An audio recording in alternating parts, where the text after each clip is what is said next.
It's the largest trial of organised crime to be held in Italy since the Sicilian Mafia Cosa Nostra at the end of the 1980s. The Calabrian Mafia Ndrangheta, one of the most powerful in the world, went on trial at the beginning of 2021. This video is part 2 of the Ndrangheta. We're going to deep dive into the world of organised crime and explore the Ndrangheta Maxi trial, a historic legal battle against one of the world's most powerful criminal organisations. But before we get into the trial itself, we must first understand the man behind the pursuit of justice. The name on the Ndrangheta kill list: Nicola Gratteri. Nicola Gratteri, born on July 22nd, 1958 in the region of Calabria, Italy, the home of the Ndrangheta Mafia.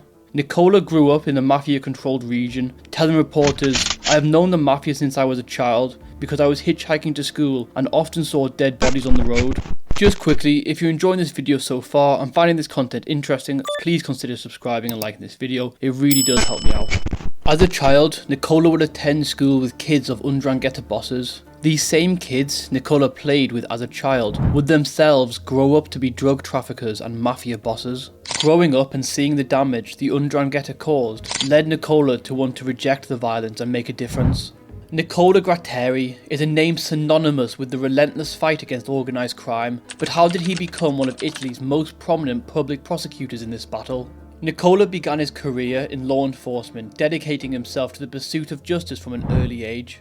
Over 30 years of dedicated service as a prosecutor, his investigations have taken him across countries, earning him not only local but also international respect. However, this relentless pursuit of the Ndrangheta has come at a cost. Nicola is now the mafia's most wanted man. After surviving several plots to kill him, Nicola Gratteri now has 24-hour surveillance and can't go anywhere without a police escort. In 1993, Nicola escaped 3 assassination attempts in 3 weeks. In 2005, police discovered an arsenal of weapons and bombs which would have been used to attack him. Since then, wiretaps and witness statements have uncovered several plans to blow him up. The most recent, an alleged death threat, was reported by a witness in the so-called Mafia Maxi trial he's leading. The witness claimed that one of the bosses said, "At the right time, we will put Gratteri to a bad end." Nicola Gratteri reportedly requires more protection than the Italian Prime Minister. Armed cars, one of which is equipped with a signal jammer to stop bombs being remotely activated, are used to escort him to and from work.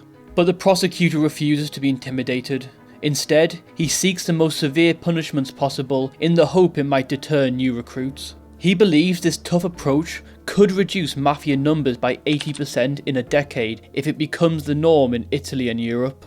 The Maxi trial against the Ndrangheta did not happen in isolation. It's part of a broader historic context. In the 1990s, Italy experienced a series of mafia wars, including one involving the Ndrangheta. These conflicts shed light on the growing influence of the criminal organisation and prompted law enforcement to take more decisive action. The Maxi trial started from an investigation into a dozen clans linked to convicted Ndrangheta boss Luigi Mancuso, the uncle, who prosecutors say was in charge of one of the most powerful families. In January 2021, a Maxi trial began in the city of Le Maxi, Calabria, the heartland of the Ndrangheta's power, in a specially designed bunker courtroom. Inside the courtroom, huge TV screens hung from the ceiling, filled with the faces of defendants being trialed from their prison cells. There were 335 defendants, 438 indictments, 600 lawyers, 30 civilian parties, and a host of international press. The charge sheet was long: drug trafficking, arms trafficking, murder, extortion, loan sharking, money laundering, corruption. For the trial, Nicola Gratteri's team collected 24,000 wiretaps and intercepted conversations to back up their charges. During the trial, Nicola Gratteri secured convictions against 70 high-profile Ndrangheta members, dealing significant blows to the organisation's structure. Some of the group's most dangerous members received the maximum 20-year sentence requested by prosecutors. About a third of the group received a sentence of a decade or more, whilst 21 individuals were acquitted. The biggest fish in the prosecution's case, Luigi Mancuso, considered the leader of the Ndrangheta families who dominated the Vibo Valentia province of Calabria, have opted for a longer trial. The trial has been compared to the Maxi trial of the 1980s, which dealt a blow to Sicily's Cosa Nostra, resulting in 338 people being convicted.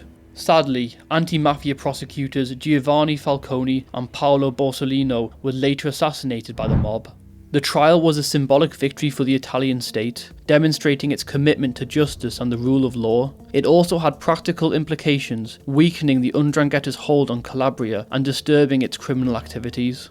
Beyond the courtroom, Nicola Gratteri has been an advocate for raising public awareness about the dangers of organised crime. Gratteri has authored books, participated in public discussions, and tirelessly worked to educate the public about the threats posed by organised crime groups such as the 'Ndrangheta. His role in the Ndrangheta Maxi trial is a testament to the unwavering dedication of individuals in the fight against organised crime. His efforts, along with those of countless others, continue to shape the future of Italy's struggle against the 'Ndrangheta and similar criminal organisations.